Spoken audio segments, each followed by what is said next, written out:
I'm Jade Buhoy. Here are the latest stories. Local airlines AirAsia Philippines, Cebu Pacific, and Philippine Airlines recently stated that face masks are no longer required during flights. This action came after Malacanang declared over the weekend that public health emergency caused by the coronavirus 2019 or COVID-19 has been lifted. Meanwhile, passengers were urged to remain practicing minimum health standards such as disinfecting, hand washing, and physical distancing when needed.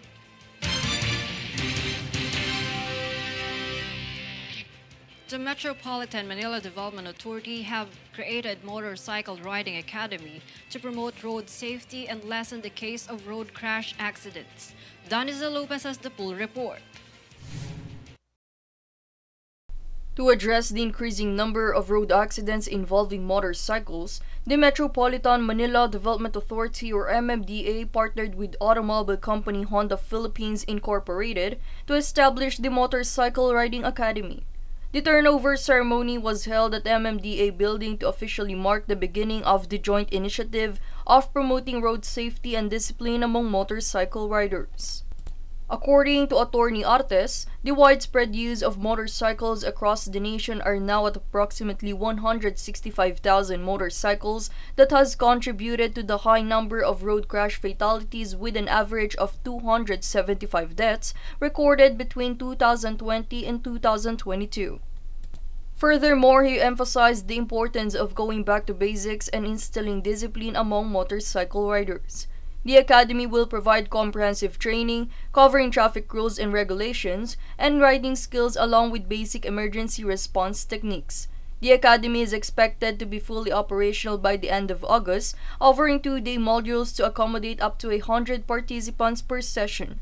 Classes will run from Monday to Saturday with an estimated 300 participants every week. Regarding the buildup of tents in gasoline stations for motorists in times of bad weather conditions, Artes said that proposals to present on gasoline station operators are ongoing. So sa ngayon po, inaaral namin yung laki ng tents na ipopropose namin ilagay at yung specific regulation, like ilang minuto ba pwedeng tumagal.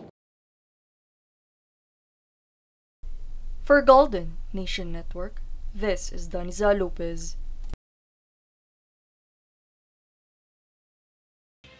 At a recent United Nations Global Summit in New York, the Philippines candidate for Miss Earth 2023, Yllana Aduana, emphasized the disheartening reality that many Filipinos are unaware of the organization's objectives for sustainable development.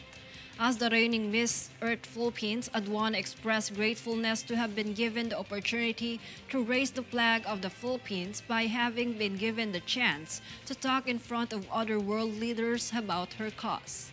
Aduana added that to be Miss Earth, she has to be someone who can confidently be in the same room with anyone to talk about her causes and agenda, whether it be students, children, adults, policymakers, decision makers, and world leaders across nations.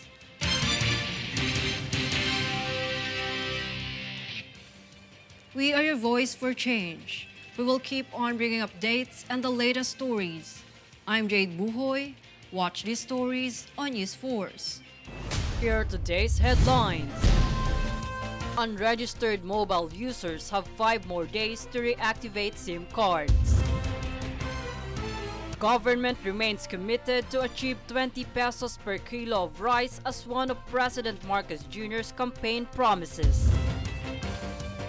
President Marcos Jr. logs more than 7,000 Kadiwa outlets built nationwide. DOTr and LTO receive first 5,000 driver's license cards after plastic shortage. Local airlines announced wearing of face masks no longer in effect. Philippine women's football team scores historic first World Cup victory. Fair and balanced news. Comprehensive reports that will take you to the heart of the action. This is Newsforce.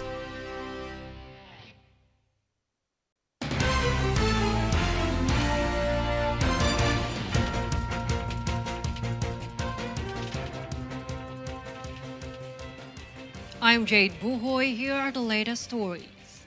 Department of Transportation Secretary Jaime Bautista and the newly appointed Land Transportation Office LTO Chief Attorney Vigor Mendoza II finally received the long-awaited arrival of the first 5,000 plastic cards for driver's licenses. According to Bautista, more than 5,000 license cards will be delivered every week until it reaches the distribution of 5.2 million cards by the end of 2023. It can be recalled that LTO failed to provide driver's license physical IDs due to plastic shortage where road users were given temporary paper-based licenses that cause inconvenience to applicants.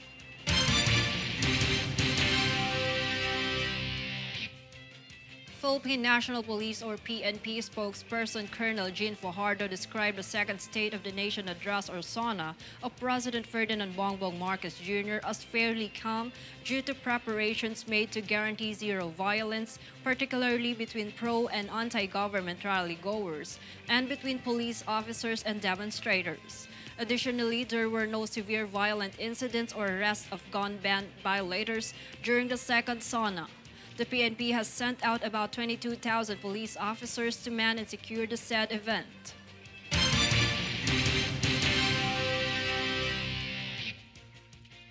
President Ferdinand Bongbong Marcos Jr. registered 1.8 million families have benefited from the nearly 7,000 Kadiwa outlets that the government stationed nationwide.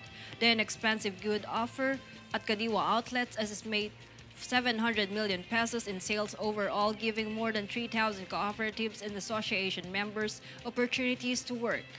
Due to Kadiwa's success, Marcos declared he would increase the number of Kadiwa locations in the country.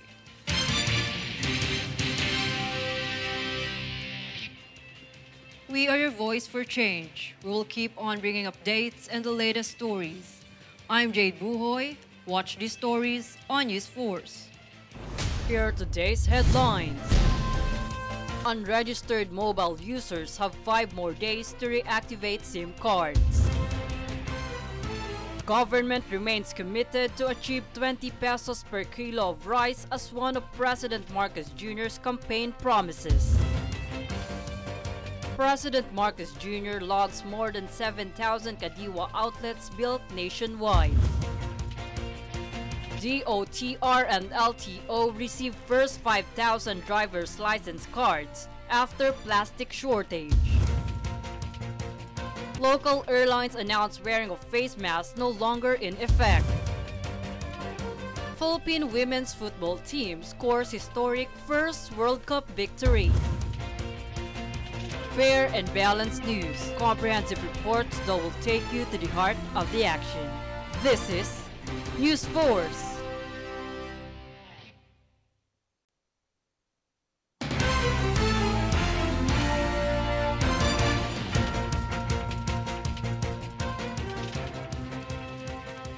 I'm Jade Buhoy. Here are the latest stories. The Department of Health or DOH released the latest number of new COVID-19 cases across the country, which dropped by 14% from July 17 to 23. 1,671 new cases were recorded in the recent week, and the average number of new cases per day this week stood at 239, down by 38 compared to 277 cases from July 10 to 16. Meanwhile, there were 32 recorded deaths during the past week. Since January 2020, 4,171,618 coronavirus cases and 66,542 fatalities have been reported in the entire country.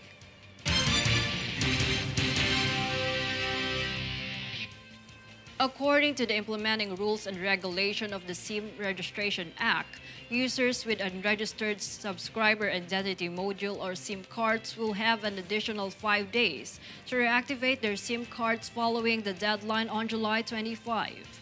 Additionally, the SIMs will be automatically deactivated once the existing SIM is not registered within the allotted deadline period. To note, according to the Department of Information and Communications Technology, there were 105,917,844 SIM cards had been registered.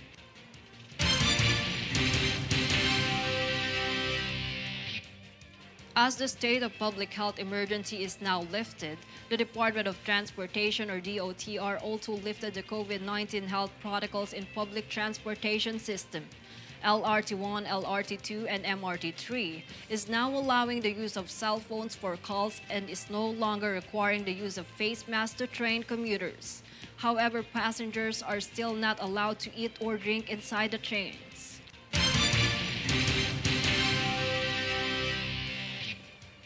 We are your voice for change. We'll keep on bringing updates and the latest stories. I'm Jade Buhoy. Watch these stories on Newsforce. Here are today's headlines. Unregistered mobile users have 5 more days to reactivate SIM cards.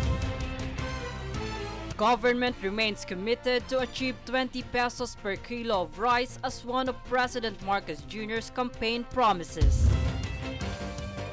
President Marcos Jr. logs more than 7,000 Kadiwa outlets built nationwide. DOTr and LTO receive first 5,000 driver's license cards after plastic shortage. Local airlines announced wearing of face masks no longer in effect. Philippine women's football team scores historic first World Cup victory. Fair and balanced news, comprehensive reports that will take you to the heart of the action. This is Newsforce.